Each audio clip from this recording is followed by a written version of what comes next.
ইফতারে যদি হয় এমন এক গ্লাস কলিজা ঠান্ডা করা শেক, তাহলে আর কি লাগে। আসসালামু আলাইকুম, কেমন আছেন সবাই? স্ট্রবেরি লাভারদের কাছে এই শেকটা হতে পারে একটি আদর্শ পানীয়। শেক বানানোর জন্য আমি প্রথমে দুধটাকে জাল দিয়ে ঘন করে নিয়েছি। এরপর কিছু স্ট্রবেরি ছোট ছোট কিউব আকারে কেটে নিয়েছি।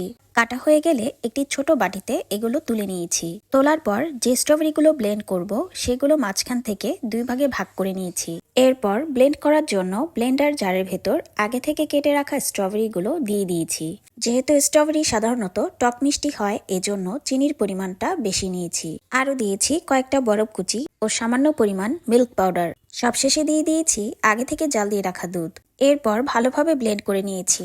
তৈরি হয়ে গেছে অসাধারণ স্বাদের সুস্বাদু স্ট্রবেরি শেক। দুধ আর স্ট্রবেরির কম্বিনেশনে কালারটা কত সুন্দর হয়েছে, তাই না? পরিবেশনের জন্য শেক একটি গ্লাসে ঢেলে নিয়েছি। এরপর আগে থেকে যে স্ট্রবেরিগুলো কিউব আকারে কেটে রেখেছিলাম সেগুলো এর ভেতর দিয়ে দিয়েছি। আপনারাও চাইলে ইফতার একদিন এইভাবে বানিয়ে দেখতে পারেন। আশা করি ভালো লাগবে। ধন্যবাদ সবাইকে।